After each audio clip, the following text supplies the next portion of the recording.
The Oakland A's are moving to Vegas officially, and it's a dark, dark day for baseball. That's what I wanted to title this video. It's a dark, dark day for baseball, but I don't think that'll hit the intended audience. So you can see what the title is. Um, Listen, there's a lot been made about Oakland sports, and that's where I'm going to start, and then I'll go into kind of what the future is for the A's in Vegas and baseball as a whole.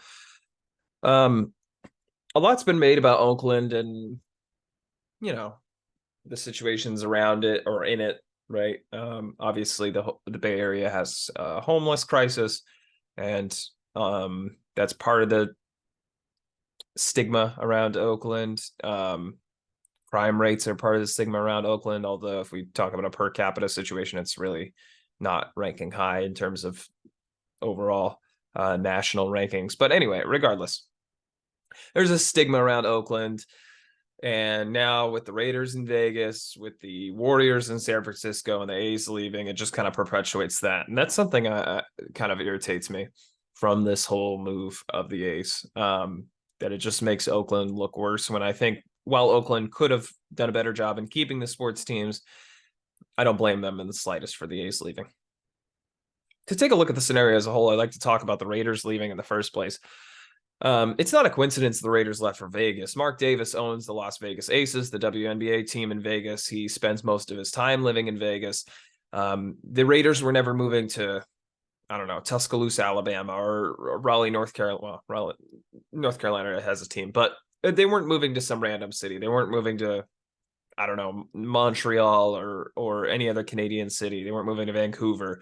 They weren't moving to Portland. You get my idea. The Raiders were moving to Vegas because that was a convenient place for Mark Davis to go to, and Vegas was willing to pay a lot of money for the stadium.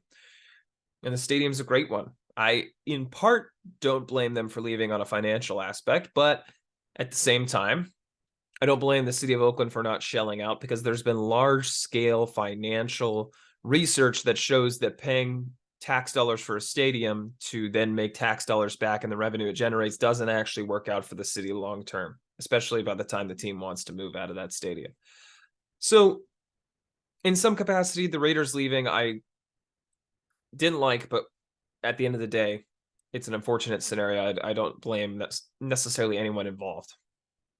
The Warriors moving to San Francisco is bound to happen eventually. While the Coliseum is much more of a dump than Oracle Arena that the Warriors played in Oakland, the Warriors are a high revenue, high cost team, and they have been since Steph Curry kind of revitalized them. And this was a team, keep in mind, before Bob Myers came and before Steph Curry was drafted, that was considering moving. They rebrand in the midst of this as well, and I think that really helped them. And they became the it spot, and they're one of the most valuable professional teams in sports in North America. So I think moving to San Francisco was eventually going to happen, especially with the team being the only one in the Bay Area, unlike the baseball and football teams. The problem I have with the A's in comparison to the other two is Warriors ownership and Raiders ownership has continued to invest in the team. And even though they haven't been, well, speaking about the Raiders, even though they haven't been good, even though decisions that were not made well, they still put a lot of money into them. John Gruden had a $100 million contract. Josh McDaniels, I think, was a $76 million contract. The Raiders are willing to spend money where they can to make a competitive team. And same with the Warriors, obviously. I mean, they're shelling out crazy amounts for Draymond Green and Klay Thompson and Steph Curry, obviously. The A's have never done that. And this is a tweet by Jeff Passan, ESPN reporter. Since John Fisher bought the A's in 2005, their year-end payrolls have ranked out of 30 major league teams. So starting in 2005 all the way to 2023. 19th, 19th, 18th. And then here we go. 27th, 27th, 26th, 23rd, 30, 27, 23rd, 26th, 27th, 28th, 28th, 26th, 26th, 24th, 30th, and 30th. And this year, they're 30th by a wide margin. This is not a team. I want to get this out of the way. I want to assert this for anyone that's watching. And I'm a Yankees fan, right? No bias here. Grew up in the Bay Area going to A's games. I just want to assert this for everyone watching thinking Oakland never supported the A's. That is a complete crock of crap. Oakland gave their heart to the Oakland A's only for them to throw it back in their face. For years, the A's fans made that stadium electric. Their right field, shout out to the right field season ticket holders with the drums and everything. Y'all know who you are if you're seeing this video, and I don't think many of you are, but those guys were awesome. Every game, season ticket holders, they were there. And I used to work in a bowling alley. They used to come by afterward. We'd hook them up. We'd put the A's logo on the background of their scoring system on the flat screen TVs.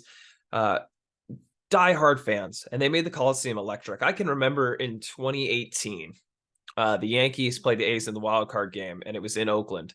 And was it in Oakland? Yeah, I believe it was. Now I'm doubting it. Might not have been in Oakland. That might have been in New York. There was a playoff game in Oakland. Maybe it was against the Rays in 2016 or something like that. Anyway, it was a wild card game, and boy, the A's stadium was electric. The Coliseum roars when the fans are behind it, and even though it's a dump, it's Oakland's dump, and the A's fans deserve to have a stadium built there. It was only after years and years and years and years of non-investment, not just poor investment, non-investment made by ownership. Every player that ever became decent with them was immediately traded before they would have to get paid. And not before they became a free agent, because that's one thing. Before they'd have to get paid a decent amount in arbitration. And the A's completely tore down any semblance of a team they had left. Fan favorites were shipped out left and right. Their entire rotation was dismantled.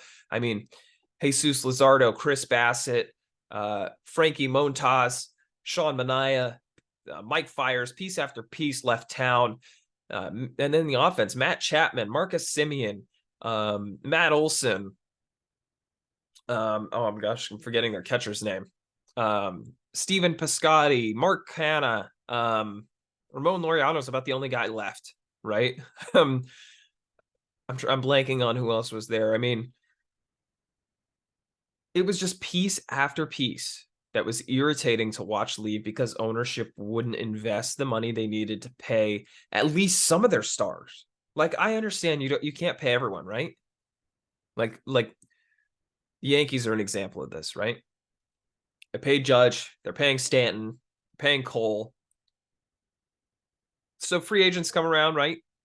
Bryce Harper, Shohei Ohtani, they're not interested, right? They've got too many big money contracts. I understand that in some capacity. I understand teams that are willing to make investments, but only in the right players and only at the right times. That's one thing, right?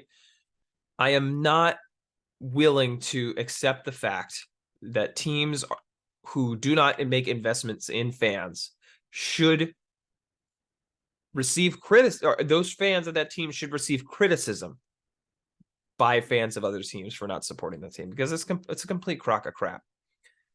Sean Murphy is the catcher I was thinking of course, of the A's now with the Braves. So you have years of a team that was never being supported financially by the owners. And now when opportunities to rebuild a stadium were rampant all over the Bay Area, there was a San Jose plan, there was a Fremont plan, there was a Jack London Square plan, which was the Howard Terminal most recently. There were plans all over the place for the A's to be able to build. And for one thing and another, they were denied. I thought the Howard Terminal plan was the one set up for success. Could have had a nice stadium right along the water, Jack London Square with the ferry. Chef's kiss. That area needs revitalization. Nonetheless, none of those worked. And the first thing he wanted to do was dip out. The first thing John Fisher wanted to do was take this team to Vegas. And Vegas was going to have a baseball team eventually. And that's the part I don't understand. Why in the hell does Vegas want the A's in their current state? You're telling me a team that has had no investment at all from ownership is going to do well in an expansion market when Vegas was going to get a team anyway? Baseball is going to expand to 32 teams, I'd say, by the year 2030.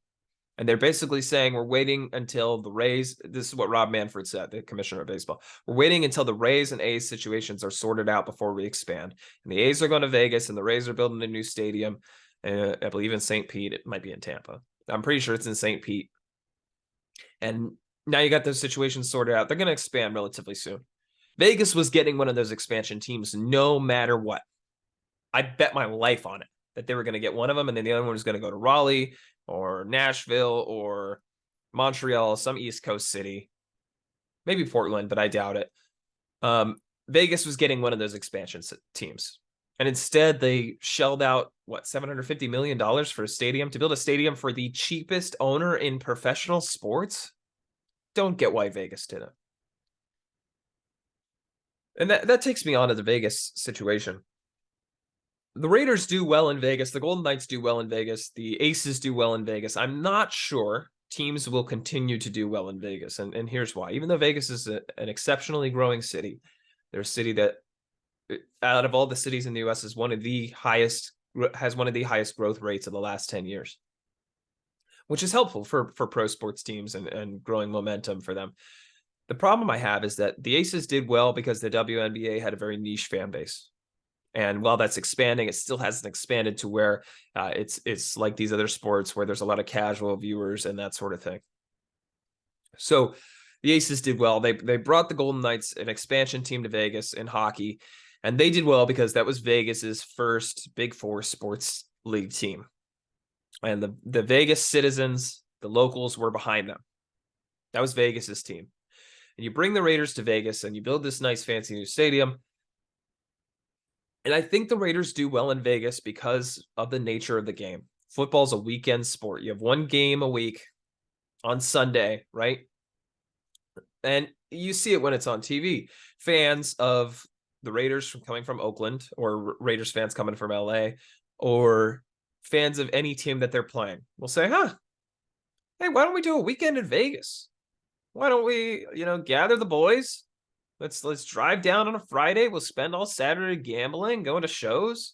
Sunday, go to the Raiders game, and then fly home Sunday night. Great weekend trip, right? And I think that's why so many Raiders games are filled with fans of other teams, of the opposing team, because it's a weekend getaway. And I think it'll be difficult to gain momentum for the Raiders over years in Vegas in terms of their fanship, just because that's not Vegas's team like the Golden Knights are, like the Aces are.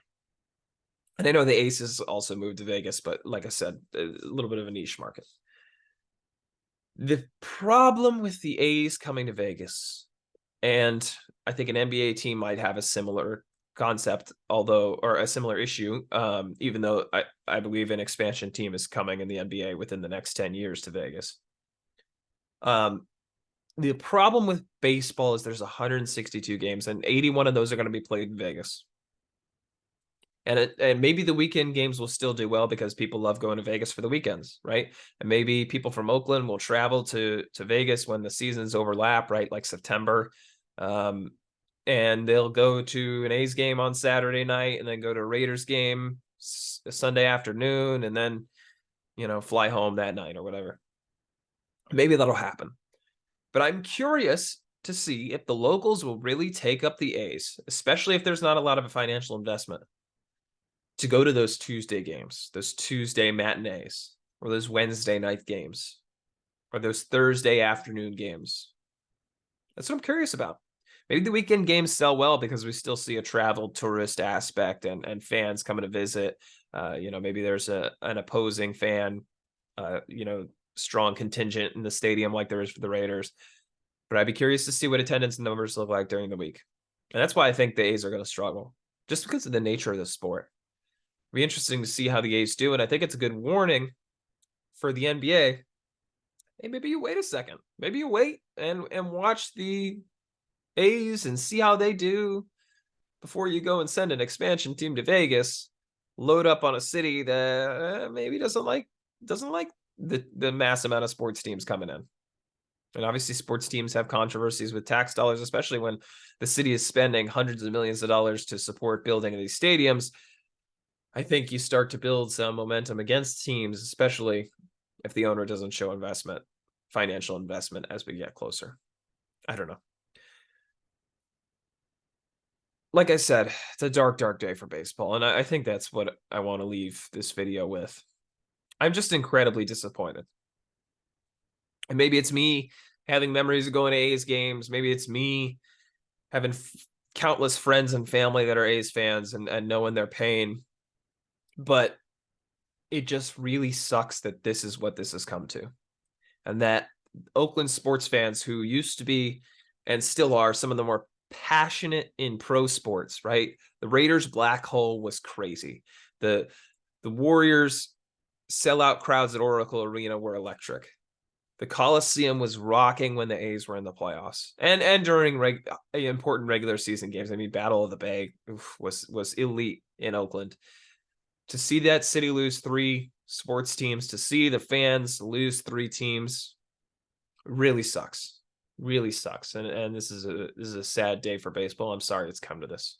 And I hope when MLB expands, Oakland's on the list.